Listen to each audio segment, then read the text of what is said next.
Hey motherfuckers. Yesterday I was having a video call. Yeah, here, okay. Just because of some fucking reasons that I'm not gonna mention on this video, I flipped the camera, put it upside down. So yesterday I was having a conversation with my father. I was having a video call on WhatsApp. So I was chatting with him. Yeah, how are you? How have you been? Yeah, okay, cool, cool. How do you feel in Austria? I don't care about feelings. Emotions are not real, father, you don't understand. So okay, I was having a conversation with them. Yeah, yeah. Your mom doesn't know the details. Blah blah blah. Your mom was shocked because I didn't tell any.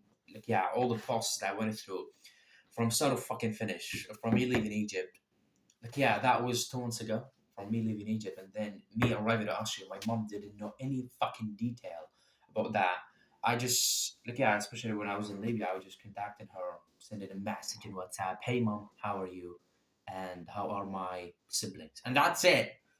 Nothing more than that, nothing less than that. So I kept the communication going for a few weeks in Libya, just so through WhatsApp, through messages only. And then my fucking Egyptian number got cancelled, deleted. Someone else in Egypt took it, and my WhatsApp got fucked. Egyptian number. So I was using a Libyan number. So on that Libyan number, I did not want to contact my mom or send her messages from that Libyan number because she's gonna feel suspicious, you know. Ammar was Ammar was sending me messages from Egypt, and now he's sending me messages from this fucking Libyan number. So she's not gonna feel suspicious, and she's not gonna like it. She's gonna ask me lots of fucking bullshit questions that I do not want to answer. So I said, okay, fuck it. I'm not gonna contact my mom until I arrive in Austria, until I get a new phone number, or until I achieve a goal, and get a result. So that was exactly what I did. Exactly. So a few months went by. I'm in Libya. I'm there, and look, yeah, I'm gonna start telling you a story because this specific story that I'm about to tell you, I told my father about it yesterday, and he asked me about it, and then I told the whole story. I spent around 20 minutes telling the story. So I said, well, I didn't tell the story to my guys here, to my audience who are obsessed with my journey, who take me as a role model for masculinity and absolute achievement. So anyway, I was thinking about it. I told the story to my father, and now it's time to tell you the story. He told me, my father yesterday told me, okay, tell me everything that happened to you since the moment that you arrived in Libya until now, until the moment that you arrived in Austria. Tell me the whole story. I said, okay, that is a long story. You want to hear it? I said, okay, why not? I told him, I don't live in the past. Can you live in the past? He said, no. I told him, like, what the fuck do you want me to tell you the story? Said, okay, yeah, tell me how to extract some lessons, as he said, to need to see how the world functions and how the world works. So, okay, I said, no problem, I'm gonna tell the story. Now, the moment I left the Egyptian airport was from the airport in the capital, which is Cairo. So I was in Cairo there. I was late on my visa that I took in Egypt. I overstayed my visa for around 4 months, 4 months exactly. So I went to there. I checked in. And they told me like, yeah, you have to pay the fines. You cannot onboard the flight. You have to pay fines first because you overstayed your visa. Blah blah blah. So I went to the fucking officer there, the immigration officer. I started talking to him, extremely confident, bald as a motherfucker and confident as a fucking badass. So I was talking to him, and there was another girl. Anyway, she got obsessed with me. All the kind of lovely eyes looking at me. I do not care. I do not give a fuck. I literally just, I'm the man. I'm the man. So look, yeah, I trained that morning. I trained. I fought. I did not fight one on one, but there was a fucking sandbag in the gym that I was training in. So I went to the gym. I moved some muscles. I don't remember the exact muscles I was training, but anyway, I went to the gym. I was brave, like I was taking the brave choice. This is why I was extremely confident. So anyway, I was talking to the immigration officer, blah blah blah. You have to pay the fines. Here is my bank, not the bank details. I did not have a bank account, but here is the currency exchange because the fines were supposed to be paid in US dollars or euros or some bullshit like that. Look, I mean a global currency. So I got some dollars. Like yeah, before that specific date, I got some dollars from my father, and then I paid. Then I exchanged the currency from dollars to Egyptian pounds, and then I show the receipt of me exchanging dollars to Egyptian pounds to the immigration officer. Told me, oh, okay, well, you have to exchange extra money now. I said, okay, I ain't got any dollars. I ain't got dollars. What are you talking about? I already exchanged dollars to Egyptian pounds, so there is no need for me to do it again. He said, okay, cool. I'm gonna take this receipt. It was $25. So anyway, small number, still fucking tiny number. But anyway, I exchanged dollars and I paid the fine, I paid the Egyptian pounds, and I left. Okay. I left the airport from Cairo to a place called Benghazi. So there, the process was I was talking to the fucking who's that guy? The assistant of the main smuggler that I was contacting with. So look, yeah, this guy called me before I leave Egypt, and he told me that started fucking sending me voice notes. Well, once you arrive in Benghazi, you're gonna go to the airport, and then you're gonna meet a guy, and then you're gonna go to a fucking hall, and inside of that hall, someone is gonna give you the passport. Once he says your name, and you have to go to him, and then what is gonna happen is the following: you're gonna go to that guy and tell him that you need to call someone called Abdul Hadi. This is a fucking Arab name, but this is the name of the guy who's sending me the voice notes. So okay, I expected that scenario to come. I arrived at the airport in Benghazi. Started there. Okay, there was a line. I waited. I queued on the line, and then a few people passed by, and then okay, the guy he was sitting in the fucking office. I went there. He stamped my passport, as the arrival stamp, some bullshit like that. Legal process, the regime processes. So he stamped my fucking passport as of I arrived Libya, specifically still in the state. It was called Benghazi. So anyway, he stamped my passport and then told me to leave. I said, what the fuck? He already gave me the passport. I already have the passport in my hand. How about that scenario? How about the scenario that Abdul Hadi told me about? So I got confused a little bit. Where should I go? He told me to leave. I have nobody here. Someone is supposed to pick me up. I'm supposed to call Abdul Hadi through a fucking guy. So I started waiting. Okay. I don't want to leave. I want to contact someone. I wanted to contact someone called Abdul Hadi. So anyway, I waited for a few minutes, and then this guy, same guy who stamped my passport, I went to this guy. So he left the office. He was just walking around doing bullshit. So okay, I went to him. I said, okay, I want to call Abdul Hadi. I said, who is Abdul Hadi? Once he asked that question, I thought, okay, he does not know anything about the process. So I'm fucked right now. I need to find a way to escape. So anyway, there were some fucking seats. I had a seat, and there was a guy next to me. Now, actually, to be honest with you, there was a free Wi-Fi service. So public Wi-Fi in the fucking airport. I saw some guys how they just how they typed in random numbers and then they got connected to Wi-Fi. I said, okay, how did they do it? This way. I got connected to Wi-Fi just to start fucking sending voice notes. No, actually, I just called my father instantly. I told him, hey, father, I'm fucked here. The scenario that Abdul Hadi told me about was so fucking different. And I don't know what to do. I'm a little bit lost. What do I need to do? What do I have to do right now? My father, told me, okay, no problem. And I missed telling you about something. I missed something in this fucking story. My uncle, I'm not gonna say his name because he might listen to me. He might hear me right now. Anyway, he might be listening to me. Anyway, so I'm not gonna say his name. So when I was in Egypt, my uncle has already left Syria. I went to Libya, a place called Misrata. Misrata is in Tripoli state. This is in Libya. So he was there, and so I called this uncle. I'm not gonna say his name, Abu Muhammad bullshit. So anyway, I started calling him and sending voice notes to him. Hey, uncle, what happened to you? What happened to you? Okay, I'm here.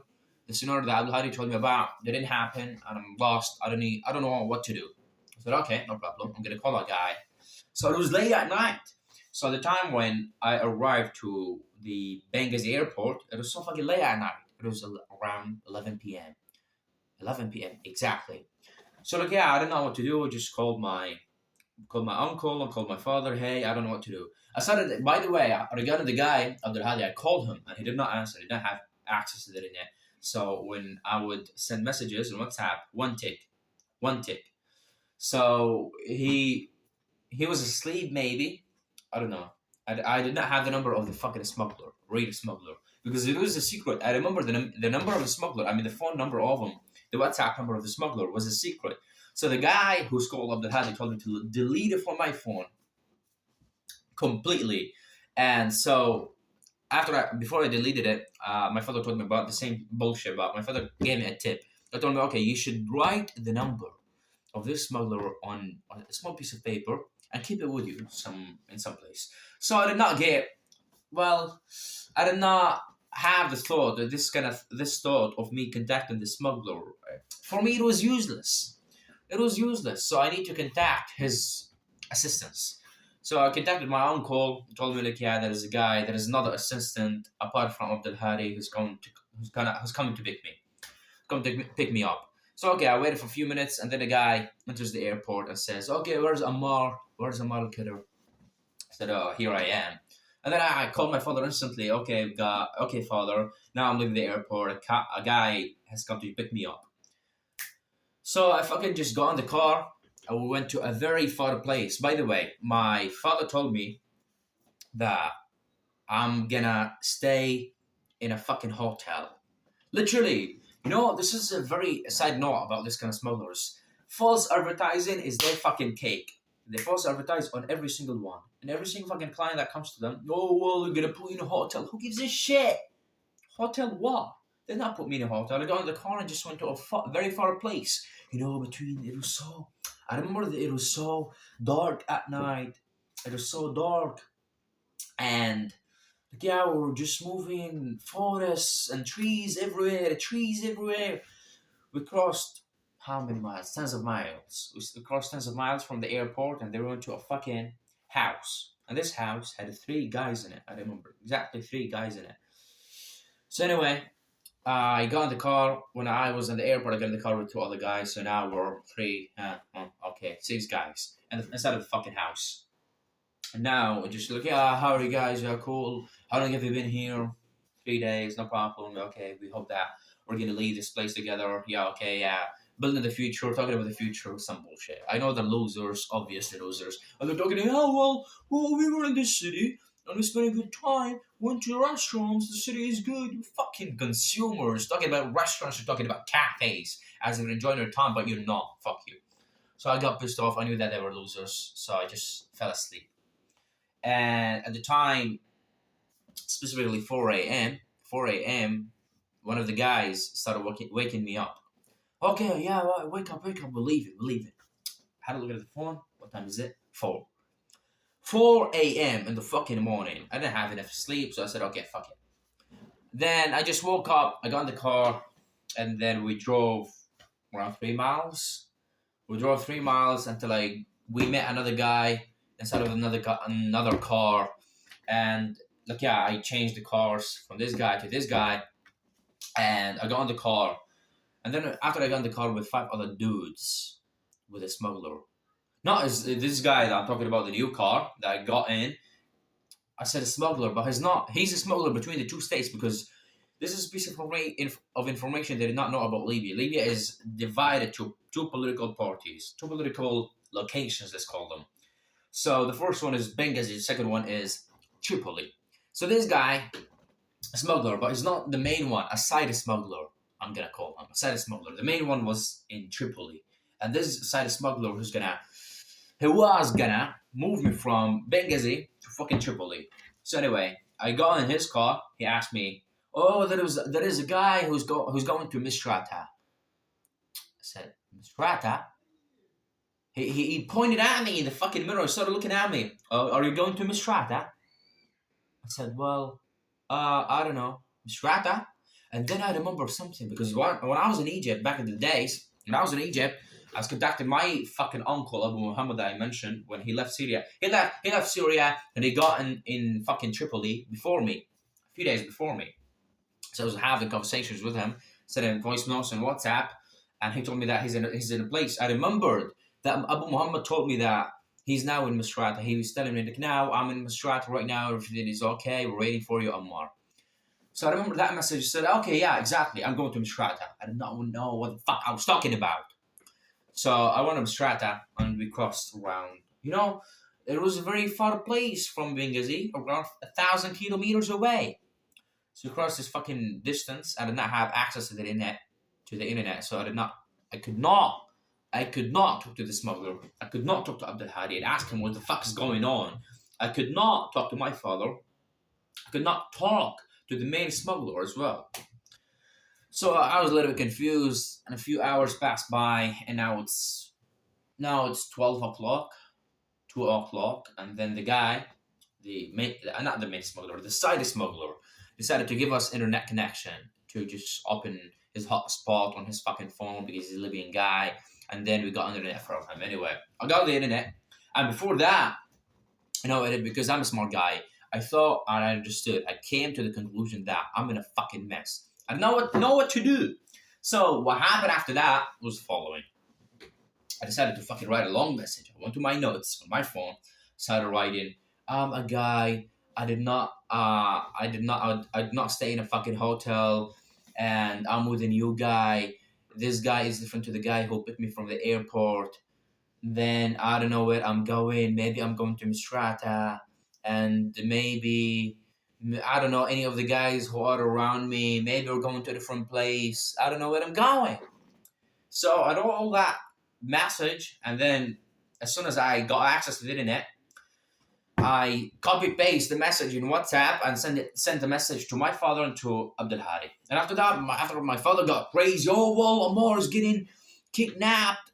So I was afraid of that. I mentioned in the message that maybe I'm getting kidnapped, maybe I'm moving to a different place than the place that I'm supposed to go to. So yeah, I got a little bit confused, and my father just started calling me.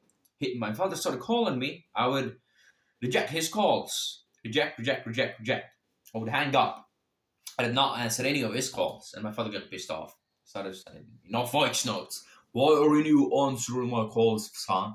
I said, okay, father, I cannot answer your calls. And he said, okay, you don't have to speak. Just listen to me. I'm gonna call you, and you just have to listen to me. You don't have to speak anything. I said, okay, no problem.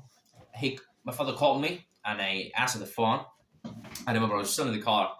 So I answered his phone. I said, I shouted, you don't know what to do. You're talking too much. The main smuggler is annoyed by you, caused a lot of problems. You're talking a lot, you're asking a lot of questions, blah, blah, blah. You are in safe hands. You're not supposed to be given extra details, blah, blah, blah, all this kind of shit. I said, okay, father, hang up. And then what happened after that? We just okay, no problem. I continued moving, and a few hours later, I contacted the guy, Abdul Hadi. So after he received the message that I sent him earlier, a few hours ago, now he's calling me. He called me on the phone. Hey, Abdul Hadi. Okay, stop asking so much questions. You better fuck up. You better shut the fuck up. So I said, okay, no problem. I was a little bit respectful, unusual. So so I started talking to him. He told me to give the phone to the fucking driver. So give me the driver. Here's the driver. Talk to the driver. Okay. Drop the guy off in this fucking place. This place. Okay. And then a few hours went by, and we just started getting closer to Misrata. Yeah, exactly. So it started getting closer, and all the guys dropped off, and I was still inside of the fucking car with the driver alone. Me and the driver alone. So anyway, along the way, we had fucking multiple medical tests, AIDS, and all this kind of garbage. I don't know what they do it for fucking money. So they took all of our money, and they took it all. They scammed us. I don't know why. Just because I'm moving from a state to another state, I have to go through medical requirements and medical medical tests. I don't need these fucking tests. What are they giving me for?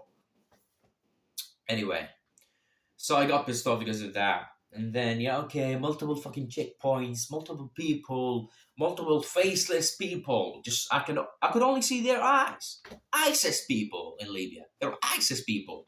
But anyway, just because the driver was Libyan, so we got along with them, and they did not arrest us at all. So regarding that, a side note, when my uncle, Abu Muhammad, I was talking about earlier, when my uncle got smuggled from Benghazi to Tripoli, he got arrested because he was not confident. And like me, I don't know why. You know what? Confidence is not genetically inherited. I absolutely disagree with that. If you have a look at the way that my father speaks, if you have a look at the way that my uncles speak, and my mom speaks, all these people are different to me. I'm a hero. I'm a fucking hero. So anyway, I'm talking about the side note. When my uncle Muhammad moved from Benghazi to Tripoli, he got arrested. And the reason why he got arrested is these on a specific checkpoint we faced multiple ones. I don't know which one, but on a specific checkpoint, the militia guys asked my uncle a question: "Why are you moving to Tripoli?" He said, "Oh, like my uncle could not say that he was going to a smuggler and he's gonna leave Libya in a few days. So he could not say that. He was afraid to say that. So all he said was, well, yeah, he started fucking stuttering a little bit. He started umming and a job. I'm gonna be a barber. Come to here. They picked him up and put him in fucking jail for 3 days under the guise of medical safety. Medical safety. Oh, you have a disease. Told him you have a disease. The reason is the complete opposite. He was not confident. He could not express his thoughts freely. So anyway, this shit happened to my uncle. I did not go through it. Fortunately. No. Nothing is. Well. Anyway. It's not luckily. Just I deserve it. I deserve everything good from the universe. So I went to Tripoli. I met the guy who's called Fawzi. Fawzi is an assistant, a very close assistant to the main smuggler. His name is Adli. So this guy, I met Fawzi, sat in his car, got in the car, and then he gave me internet. Okay, I just call my father. Hey, father, now I'm good. I met the guy. I met Adli's, who's the main smuggler. The main smuggler's personal assistant, and now like yeah, everything's okay. I wanted to calm down. I want to just relax and reassure. I want you to be reassured. So my father said, okay, cool, yeah. And then we picked my uncle up from his fucking farm because this is the place I was staying in. We're staying in farms, not in houses, farms. So me and Fawzi picked my uncle from the farm that I was staying in, and we moved to a different farm. So now we moved to a place where it had how many people were in there? Around 10 other guys. 10 other guys from different governorates in the Syrian Arab Republic. So remember these guys? Hey guys, they're cool. Days were passing by, and we could not leave the fucking farm. That was the downside of this shit. We could not leave. We paid money, and we were still waiting. And I got in food, so every few days, every 3 or 4 days, we would type on WhatsApp the specific products, the specific kind of foods that we want to buy. And we sent it to the guy, to who? Can you guess who, motherfuckers? To the main smuggler's personal assistant, who's Fawzi. We sent it to Fawzi, and then a car, second day, would come to the farm. I mean, like, yeah, give us the food, and then we'd take the food, we'd eat, wait, talk shit, and that's it. I did not talk shit. I was a complete loner. I did not talk to anybody in the first few days, first few weeks, to be honest with you. All the guys were just, oh, this guy, where is he from? Why is he bald? Yeah, he's weird a little bit. So, like, yeah, curiosity. I ignored them all, and then you know what? I got to a point where it's been a month. It's been a month since I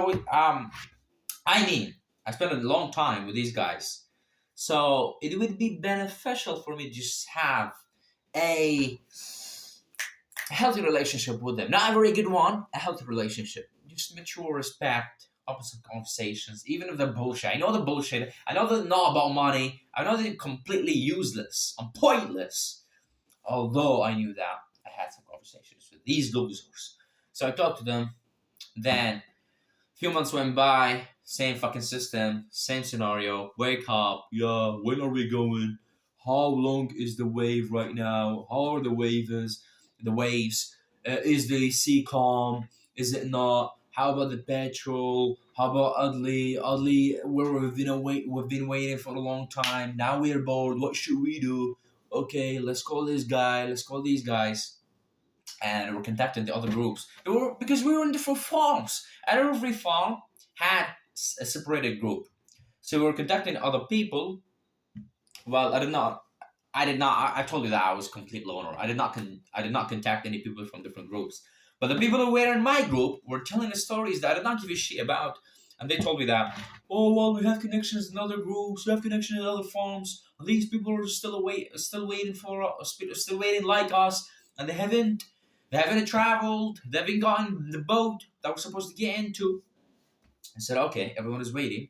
And this fucking Audley did not move any of us. Not only in our group, but also in other groups.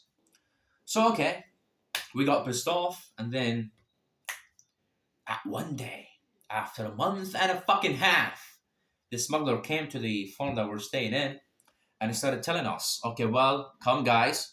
He was holding some fucking GPS device, and you know what is it called? Thuraya. You know Thuraya? Maybe you don't know it. Thuraya is like a uncabled phone. You know the old one. You know Nokia, the old one. You see, okay. Then there is specific Intel, whatever garbage. Put it like this. You call. Start fucking teaching us how to use them. And then after we saw that, we said, okay, the trip is coming. The trip is closer than ever. Then we got some hope after a few days from the day that he taught us how to use GPS, how to use Thuraya. Adley came to us with his personal assistant, and they moved us from the farm that we were staying in to a different farm, and then to a different farm. And then, okay, we stayed for a few days. We stayed for a few days. No, to be honest with you, we moved from a farm to another one. We stayed for a few weeks, and then from the second farm, we moved to a third farm. We stayed for a few hours, and then at night, I was asleep, and then this fucking ugly guy came to me and said, "Wake up, wake up, wake up!" They're so fucking rude. You cannot, talk or argue with them. Okay, obey, because they're gonna save your life. What the fuck are they gonna do? They're Libyans. If they kill you, nobody cares. Literally. So I was that kind of guy. I was a little bit pissed off. He woke me up.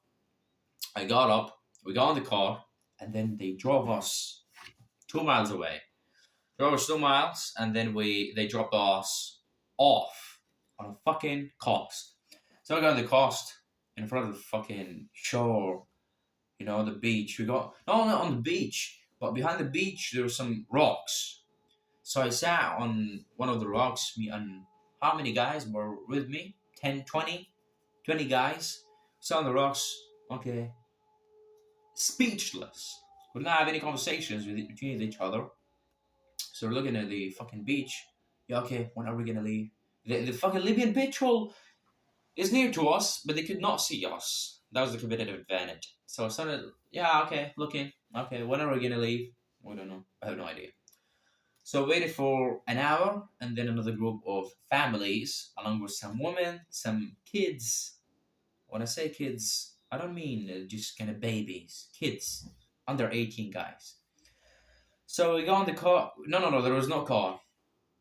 We're waiting, and this kind of families came, and then instantly the boat, I could hear some fucking noise. The engines of the boat came. The boat came, and it stayed and just, it stayed near the coast. So we're just like, yeah, come. Smuggler started calling us, come here, one by one. I got in the first places. So I got on the fucking boat. Yeah, it was disgusting. It was fucking disgusting. Me and other guys. You know, the boat is like this. Here is the boat. And here is a room where it has the food, it has water, it has some fucking croissants, all this kind of shit. So I stayed in the room because I was from the earliest people. I got in the room, and the rest, like, yeah, outside of the restroom, there is a space, open space to the air. But this room is closed. So I stayed in the side of the fucking room. Me and how many guys? 7 guys were in the room with me. So all this kind of bullshit. You know, they're trying to move the boat, the engines, all this kind of fucking smell. It smells shit. It smells gasoline. It smells garbage, and the engines are not working, and the boat is so fucking slow. And we're moving at 15 kilometers per hour. I got pissed off. We were so slow. It was so dark at night. I could not see anything. All the guys around me. So I started to feel like a little bit dizzy, to be honest. Started fucking throwing up. I started throwing up, vomiting. Started fucking bad. I know it's disgusting to talk about it, but this is exactly what happened. Exactly what happened. Because I was dizzy. I don't know what to do. So okay, anyway, a few hours went by, and after that, what happened was then the sun rose, and now it's day. We're moving, moving, moving. We're now a little bit faster. A few hours went by, and then all the steering wheel stopped moving. Steering wheel got fucked. Why? I don't have any idea. Because a Sudanese guy was using it. A Sudanese guy was the captain of our ship. Because to be honest with you, it was not just like one guy who leads the boat. It was so fucking guys who have the same skills, and we had guys who know about GPS, guys who know about Thoraya, guys who know how to drive. I mean, use the steering wheel of the fucking boat. So anyway, steering wheel stopped working, and we use like, yeah. By this time, we have crossed how many kilometers? Around 110 kilometers away from the Libyan shores. So not very long distance because the whole distance between Libya and Italy that we had to cross was 500 kilometers. So 110, it's not even the half. So it's a very long distance from Libya. So I said, okay, what are we gonna do? Are we gonna wait for the Libyan patrol to come to us and pick us up, throw us in jail, and demand $2,000 of fines? No, no, no, no. We don't know. We don't need any of that shit. So we decided to go and contact Adli through Thuraya. As a Thuraya, this kind of phone, weird phone. We used it. Hi Adli, some fucking guy spoke Libyan. Now I know you're thinking, oh well, Libya and Syria are Arab countries. Fucking different accents, dudes. So this guy spoke Libyan accent. Hey, no, no, it's mafia, some fucking bullshit. Started talking to Adley. We're here, we have a problem, the steering wheel stopped working. And then we had to wait for a few hours until Adley crossed 110 kilometers from Libya to come to us and fix the steering wheel. It took extra 2 hours to fix the steering wheel while fucking Mr. Adley was fixing it. So anyway, and then after that, we were in a mess, complete mess. We were ordering ourselves in a way that, you know, let me tell you something. Here are the engines. Here are the engines. In order for the boat, here's the boat, the whole boat, and here are the engines from the back. In order for the boat to move at the maximum speed, the whole weight must be concentrated on the back. But we made a mistake. We were so fucking stupid. It was dark at night when we got on the boat. So what happened after that was, since we got on the boat, the whole weight was the whole weight was condensed and concentrated on the fucking front of the boat. The whole weight was in the front of the boat. Now we were moving slower than ever. So Adley looked at the way that we were ordering ourselves, the way that we were sitting. Said, okay, it's a whole fucking mess. He started screaming at us, screaming. Oh shit, you know what to do. You are about to die. And I'm like, yeah, what the fuck? You don't know how to sit. The weight should be concentrated in the back because of the engines, blah, blah, blah, this kind of shit. So we moved our places. I moved from the room to the back.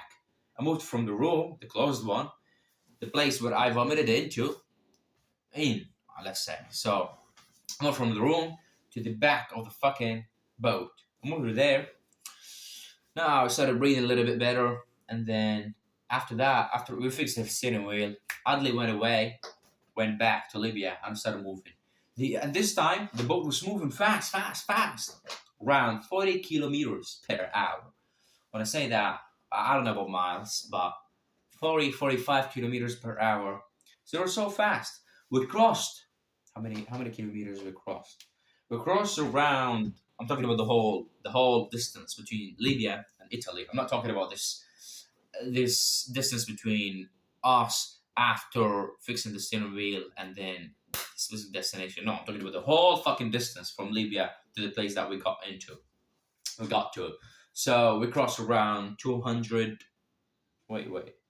No! Wait! We crossed more than 300 fucking kilometers!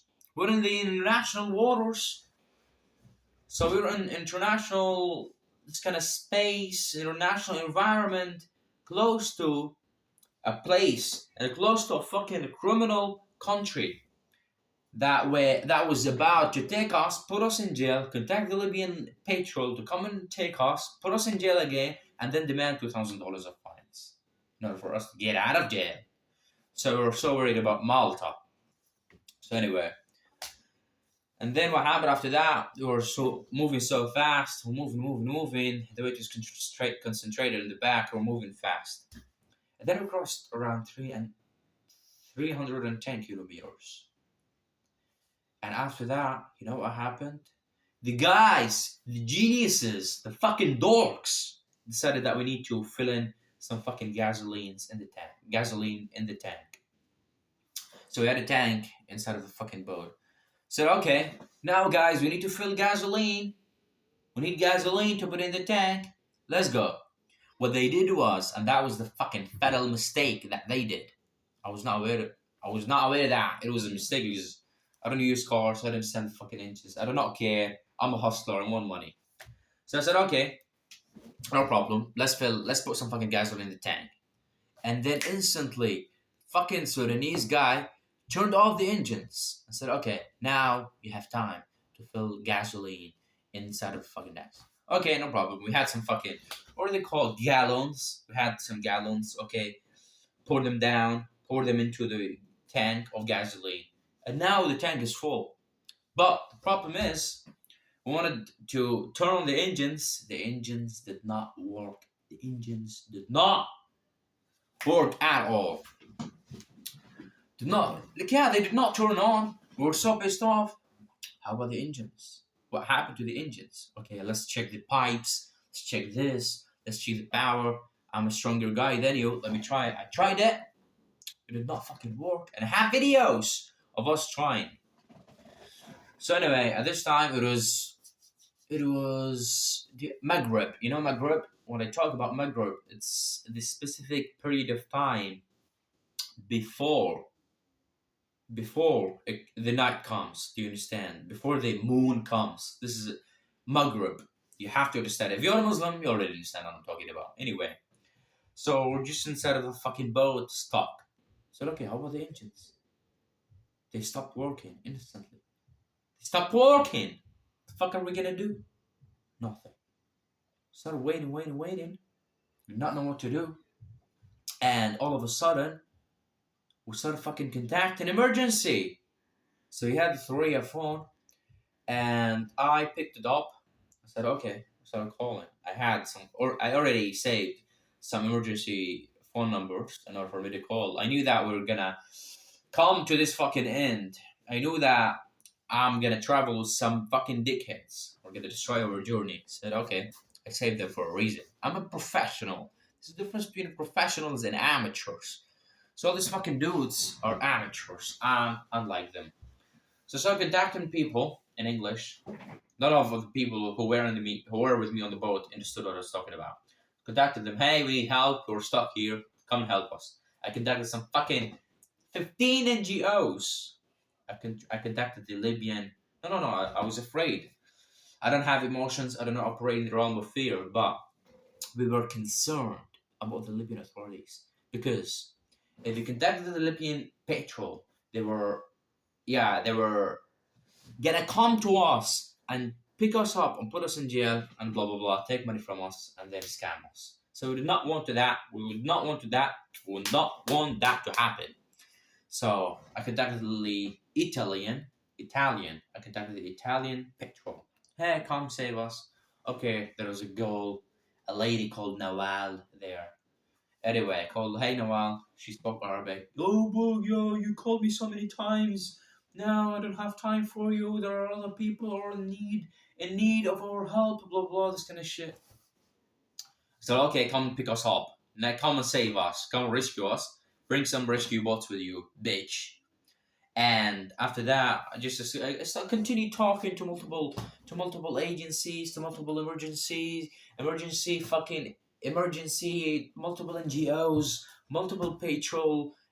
I was concerned about the Maltese patrol, so I did not call. I called France. I called Italy. I called Spain. Literally, I called everyone.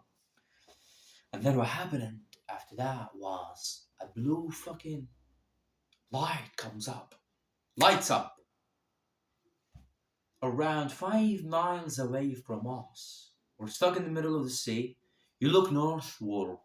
West, water. East, water. Fucking south, water. Water, water, water everywhere. Now we're stuck. You know the waves are going and coming back. Waves are moving. All the people got scared. The woman started crying. And all the men were, they fucking cocked. They cocked. So I was the only brave guy. So this fucking boat that had the blue lights on it came out of nowhere, literally. So it came, started moving towards us. And the guy, so started moving towards us. And then when this fucking boat started getting closer and closer and closer, some fucking idiot got rid of the GPS device and got rid of the Thuraya device, the Thuraya phone. He got rid of them. Just like, yeah, why did you get rid of him? For the sake of protecting Adli's, who is the main smuggler, to protect his reputation and nothing else. Fucking 39 guys who protected the reputation of him on the verge of us leaving our lives, so fuck you. So we got rid of that. He got rid of that. And then the team, I'm talking about the boat, came to us as well. Then out of nowhere, so okay, how many guys start 35? Tell me, you speak good English, I'm gonna talk to you. You're the communicator. So okay, cool, I'm fucking man. Cool, yeah, of course, I'm still green. So I started talking to this guy, and then he grabbed 2 gallons of gasoline. Oh, take gasoline, you need gas. We don't need fucking gas. So all the guys got pissed off, 38 people. Oh, Mar, our translator. Tell him that we don't need gas. We need to fix the engines. Okay, so I told him, like, yeah, we don't need gas, my friend. Thank you, we appreciate it. But we need to fix the engines. Still, you're hungry, right? Here is food. Here is water. He gave us some bottles of water. I'm thankful for him. He was a nice guy. And he gave us some little delicious biscuits. But anyway, told him the problem is the engines. The engines stopped working. The engines are broken down. We cannot turn them on. So I said, okay, I'm gonna disappear for a few hours. I'm gonna come back in a while. Disappeared. Start fucking screaming. Whoa, help us. I have videos of me on YouTube, me and other guys saying, oh, come save us. Please help. Please help.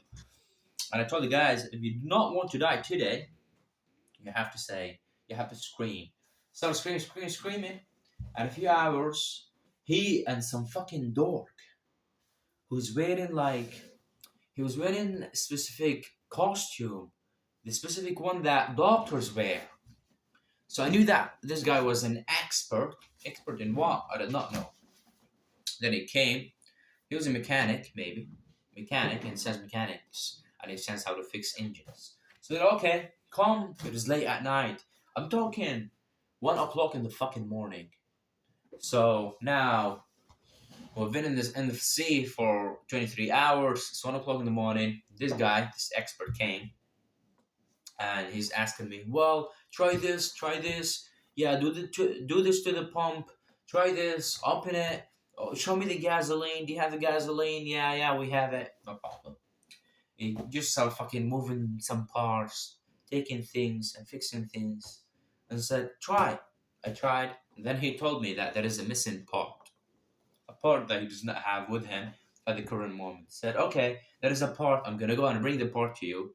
I'm going to come back in a few hours. I said, okay, cool. So I'm moving. screaming. I told the guys to scream again, come help us, please don't leave, this kind of shit. So funny. We're not here for fun, but we need to cope out. We needed to cope out because we're on the verge of dying, you know? And this is the problem that all the people had. All of them were desperate. And I was a fucking brave man. I was a role model. I was a brave man. And there was another guy called Abu Ali. Abu Ali was the fucking, I'm gonna pick a specific word. They're gonna like motherfuckers. Who was the clown of that boat. Started making jokes. Yeah, clown. Yeah, this kind of shit. So I was the brave guy. I was a fucking man. And I have videos of me recording that. You should go and watch them, motherfuckers, on my YouTube channel. So anyway. And after that, just waiting. It was, now all the women are crying. So fucking annoying. I was dizzy. Now I did not want to eat because I was afraid that I did not have a place to have shit. So I was worried about that. I didn't have any food. And what happened after that, motherfuckers? I went to sleep. Just like I fell asleep. Then okay. Yeah, I know you imagine I went to a place and then I laid down. I slept. No. The same place. Okay. Now I'm asleep. I'm about to fucking fall into the water. But I slept. So anyway, I was so fucking tired. Literally, actually tired. No, I know they thinking, oh well, the last time I was tired and I went to the gym. No, this is not tired. I'm a guy who's used to going to the gym, training muscles, and fighting people, and then coming back and not feeling tired. So this is actually, this specific scenario that I'm mentioning, specific scenario that I'm talking about is actually tired. So I fell asleep, and then I woke up at 6 a.m. Why? Because just fucking alarm randomly. So I woke up at 6 a.m. and now I have a look at the place around us. You know, it was Al Fajr, something like that. But the sun hasn't risen yet. Sun is not clear in the sky. So this kind of venue, this kind of view, you know, have a look at me. Well, I'm fucked. I'm the bravest guy. I'm not afraid. I don't have any emotions. I don't have any feelings. I just wanted to survive. I knew that I'm gonna pass it all. I knew that I'm a fucking man. I knew that I'm a fucking gangster. So I was not afraid. I knew that I'm gonna survive. And I had this thought. This thought came to me so many times. I said, all the guys who are with me on the boat, 38 guys, are pussies, including my uncle. They're all pussies. They're gonna pop mentally. They're gonna die, and they do not know how to swim. They are feared. I mean, they're afraid people. They're afraid of everything, and the women are gonna die. So the thing that made me a little bit, I'm not gonna say happy, but fulfilled and satisfied about my own situation was the fact that I had the highest possibility of me surviving. I had the highest chance of surviving. So that gave me hope more than the other people. So I'm a gym guy. I know how to fight. I'm a professional fighter. I can do everything. So anyway, I was a brave guy. I had hope just because of the things that I mentioned earlier. So 6 a.m. Have a look. North water, east water, west water, south water, water everywhere. Have a look. Water. And after half an hour, a boat from a place so far from us starts moving towards us. Well, boat, finally! We started waving we didn't have life jackets. No. I missed something. We started waving our life jackets. I know you're thinking, where did he get them from? The first boat that came to us and gave us the gasoline gallons and food and water and biscuits and this kind of shit, gave us some life jackets in case of an emergency. Started waving our life jackets. Hey, come. They came, and they turned out the same guys without the expert that I mentioned earlier. Where is the expert? He's not here. He said, okay, here is the deal with the broken ass English. He started talking to me because I'm a fucking Don. Listen, guy, they told me to tell other people and translate to them that before 12 o'clock, 12 p.m., he pointed at the sky. He said, okay, before 12 p.m., we're going to save you. The Italian police is going to come. The Italian patriot is going to come and save you and pick you up, rescue you. So I translated that to the guys, to all the women. Oh, instead of crying, I'm an emotional lady. And I remember some fucking dorks. I mean, male dorks who got angry on the women who started crying. He said, "Whoa, what are you crying? Calm down. What are you crying?" She said, she was absolutely honest, which I found interesting. Said, okay, after I told her, I translated to Arabic. Hey guys, you have to calm down because before 12 p.m., the police, Italian police, is gonna come and save us. It's gonna come and rescue us. I said, okay, yeah, cool. All the women, all of them got emotional. All of them started crying after I told them that fucking good news. Okay, crying and screaming. And so their answer was, I mean, the guy said, "Oh, why are you crying? Why are you emotional?" I said, "I'm an emotional lady. I cannot control my emotions, so I need to cry." And I absolutely understood that. I look at that. Well, I smiled a little bit. So after that, hey, my friend, look at this guy. Before the sun comes to the middle of the sky, we're gonna come and rescue you. I said, okay, appreciate it. I know what happened after that. And then I waited for a few hours, and 12:15 p.m., you know what happened? They came and saved us. Very large red, talking about red ship, red fucking mega yacht came from very far place that are moving towards us. Hey, yeah, waving our life jackets again, waving them, and then just, I could imagine, I can remember a few fucking boats, inflated boats, inflated boats dropped from this fucking big mega yacht. They started moving towards us, this inflated boats, and they came saved us. And like, yeah, I was recording videos. So everything went crazy. And we got on that fucking ship.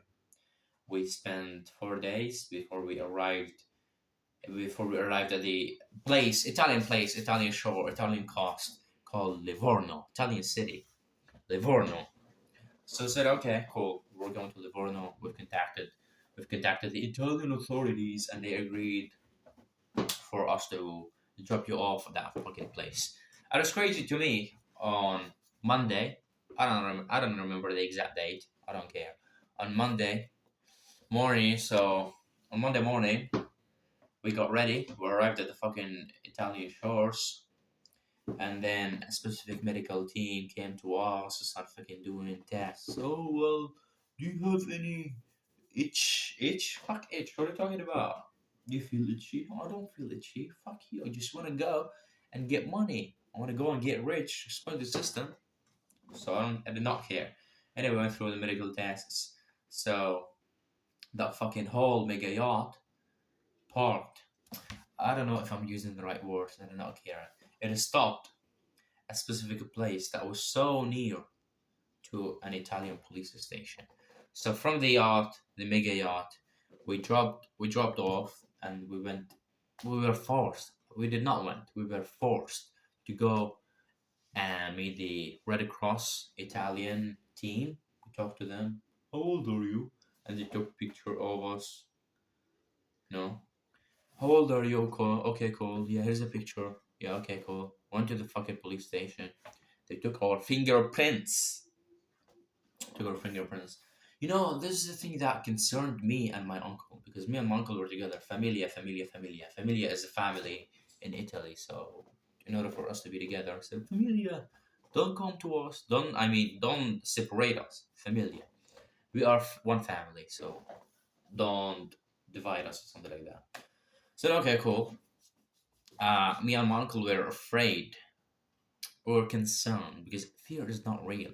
We were concerned about the fingerprints. So I wanted to fucking literally, that was crossing my mind for a long time. So okay, I knew because my Austrian uncle told me to not give them my fingerprints. To not. So okay, I want to escape. How am I gonna escape? I'm gonna go to the toilet. Said, okay, cool. Where's the toilet? No, you can't. Why? You're gonna finish your fingerprints first, and then you're gonna go to the toilet. Said, okay, cool. Oh, fuck. I can't even go to the toilet. So I gave them my fingerprints.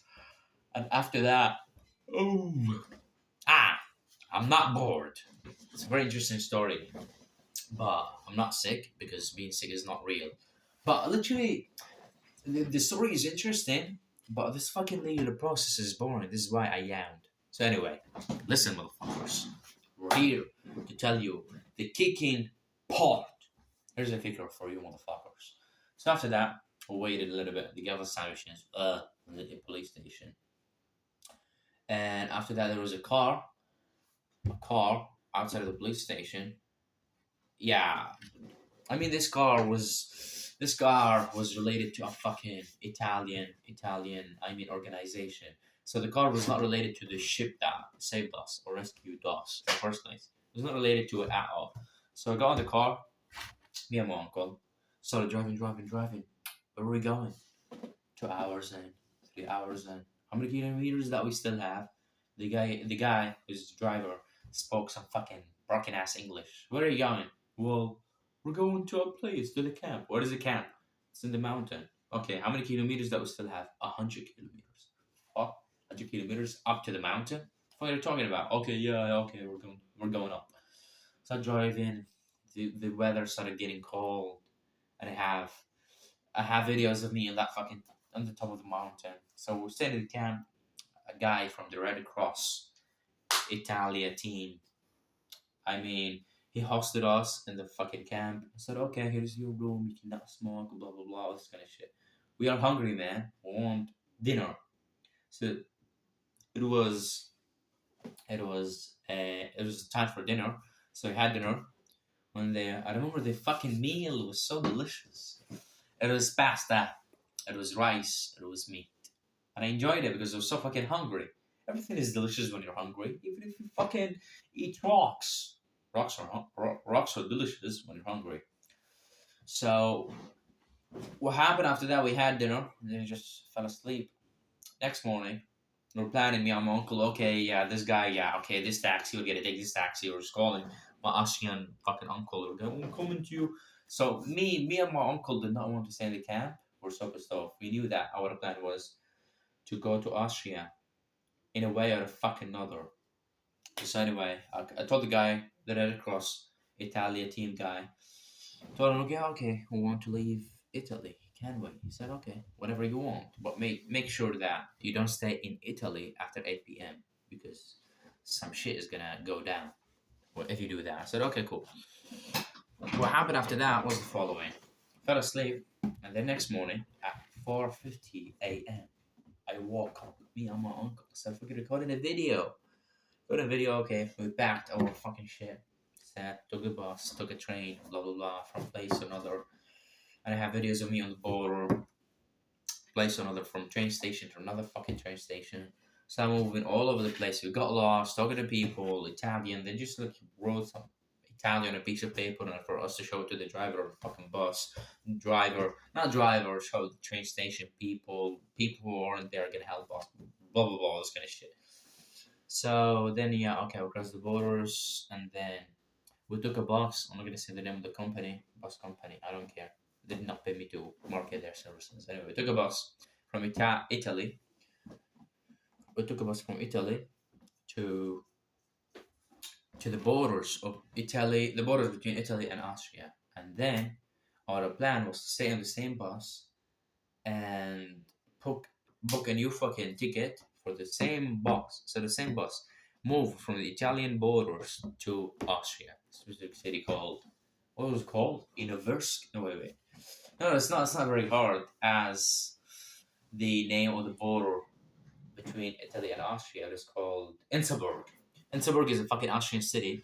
So that was our plan. Stay in the fucking bus, the same or seats, and the same seats.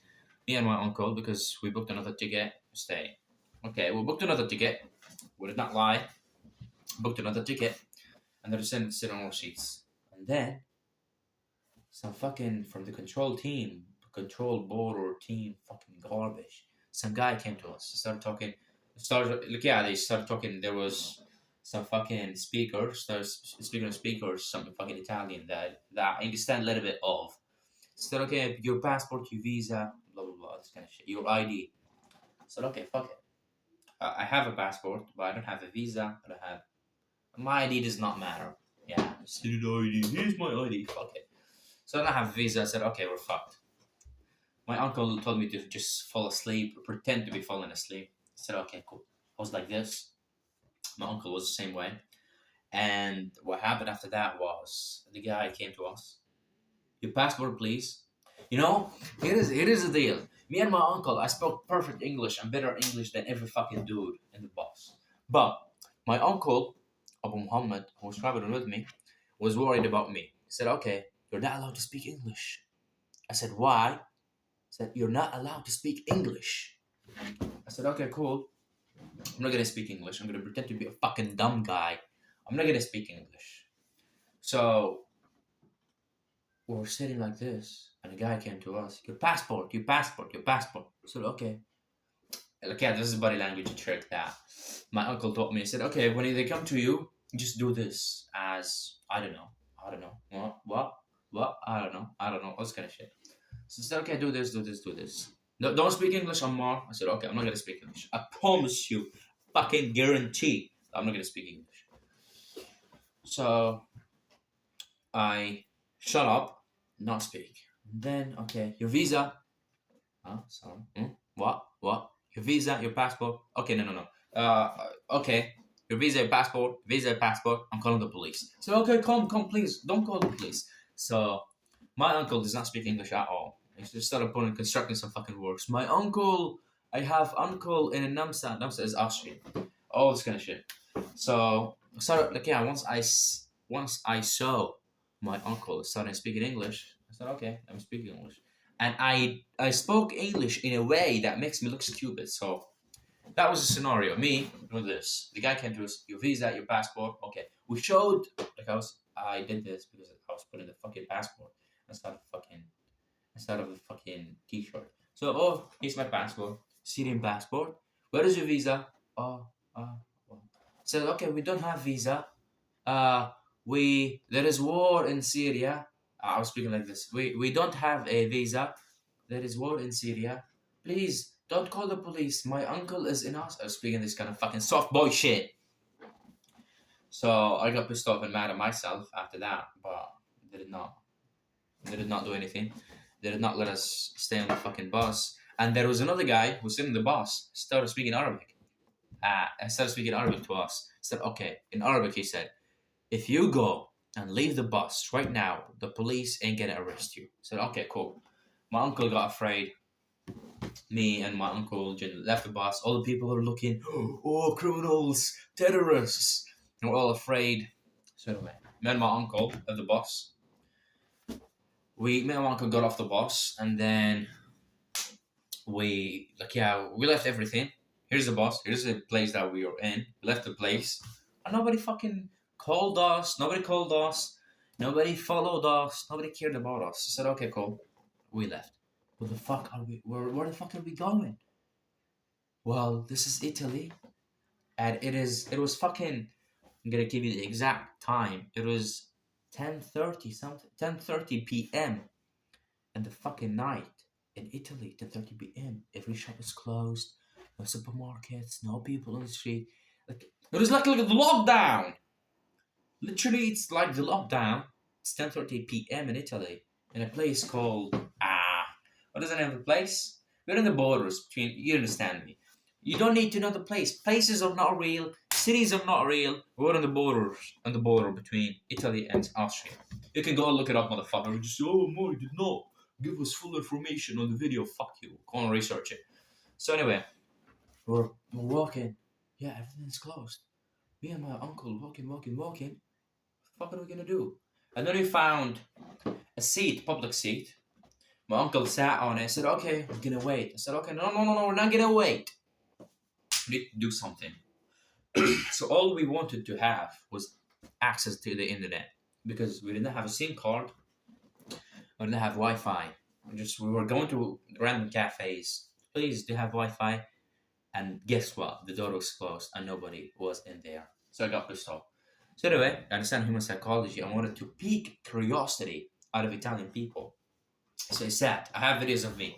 I sat on the fucking side of the road as a fucking homeless guy. Sat there.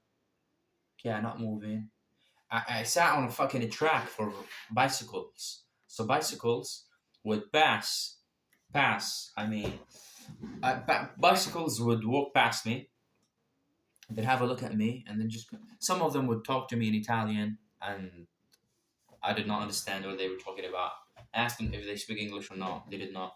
Some people, like, yeah, that piqued curiosity out of people. Some people thought that I was a criminal. Some people thought that I was a thug guy that would get attack them or rob them or steal from them. So they would, from tens of meters away, change the fucking direction. They were coming with their bicycle this way. They would change. Okay, oh, there's a guy, mafia guy. Let me get her because I did not have this haircut when I was in the border. And my uncle. My uncle would sit in the fucking public seat as a fucking pussy. I was a brave guy, picking curiosity out of people. So I was sitting there. So a Moroccan guy who was speaking a little bit of Arabic on the phone. I had a look at him. Oh, well, I said, Assalamu alaikum. And I have videos of me recording that. I said, okay, Assalamu alaikum. Yeah, okay. He said, oh, whoa, you speak Arabic? Yeah, okay. He said, wa alaikum salam. Okay, I stood up. I was sitting. I stood up. I started talking to him. My uncle came. I piqued his curiosity. I said, okay, cool. I said, okay, cool, yeah, okay, from Morocco here, yeah, okay. What is your story? We're here stuck, yeah, okay. We were in the bus. They kicked us out of the bus, and now we don't have a place to go to. He said, okay, no problem. I have friends. We're gonna stay together in the same house. So no problem. Started walking with his friends, and one of his friends gave Wi-Fi to my uncle. My uncle started talking to the fucking dude, to this who's talking to? I did not mention down in this fucking story. There was a smuggler called Muhammad Moroccan. So this Muhammad Moroccan was a smuggler. You know, he's a smuggler, but he got paid money up front for him booking the tickets online. You know, he had some fucking banking, and he was booking the tickets online for us. He was a smuggler, but he got paid money up front. So anyway, we contacted the guy, Muhammad Moroccan guy. Said, okay, this happened to us when we were in the bus. The fucking border control team came to us and kicked us out of the bus, and we left the bus, and blah blah blah. This kind of shit happened, and now we are in the middle of nowhere, and we do not know. We're with Moroccan guys. So Muhammad Moroccan spoke to the Moroccan guys in the Moroccan accent. Morocco is our country. Spoke Moroccan accent, their own fucking accent. So these guys like, yeah, okay. Then he booked us a fucking bus ticket from the borders to the same city called Innsbruck. So anyway, we got the tickets, and the timing of the tickets was at 2:15 a.m. At the time I was speaking, it was 11 p.m. So we had to wait at least 3 hours. So okay, me and my uncle, along with the Moroccan guys, moved to the borders again to the place where we got off the bus. There were no buses. There was another Moroccan guy sitting, and an Italian lady, as an old lady, good lady. The reason why I say she was a good lady because I was so fucking cold. I was wearing a small jacket. I recorded a video of the fucking borders. I saw on the public seat. Me and my uncle waiting. Yeah, she gave us some food. Yeah, she gave us some food first. This is why she was a good lady, Italian lady. I recorded a video there, and she gave me some fucking blanket to put on myself because I was so fucking cold, and I spent two and a half hours waiting for the bus to come. So the bus came. We took the bus. We moved to Innsbruck. From Innsbruck, we took a train to train. Then I talked to my uncle. We met our uncle in Austria. That was a story. It's so fucking nice. A brilliant story from Mr. Green. That was it. And now we're here in Austria. I box my cousin now and then. Now he's calm. He's finished school. No. Today he does not have school. He was watching some fucking football games. This is why I'm pissed off. Stuff is with that shit. Loser shit. Fuck it. So anyway, all this shit happened. That was the story. From start to fucking finish. I gave you all the details. I gave you extra detail. Some fucking when we were in one of the train stations in Italy, some fucking Egyptian guy. I went to Egypt. You know all the stories that I had in Egypt. Egyptian guy attempted to sell us No, to sell us what? An Italian SIM card from Italian telecom company. Said, okay, you, okay, you need Italian SIM card in order for you to communicate, in order for you to just pass the border, some bullshit like that. How to close, just started how to close us. He was trying to do it, but my uncle got scammed and he gave him 10 euros and then he ran away with the 10 euros. Then he disappeared. Where did my uncle get the 10 euros from? Ah, that was another story. Because when we were in the camp, go back to the story. Remember, we were in the camp on the mountains. So, me and my uncle and two other guys, one from Tunisia and one from Egypt. These two other guys had jobs. So, we took the bus together. We just dropped off the bus. We sat in the cafe and we told our story, blah, blah. We made some jokes. They liked me and they gave my uncle 10 euros. And that's it. He gave him 10 euros. He scammed us. All the money disappeared. And there is another guy. Forget the guy. When we were in the borders waiting for the 215 fucking bus to come, this Italian lady that I said good, she was good, gave my uncle 10 euros. So that's it. That was the story, pretty much about it. So my father was so fucking amazed after I told him this story. He liked it so much. He liked it. I said, okay, you're a brilliant guy, my friend. I'm so proud of you. Me too.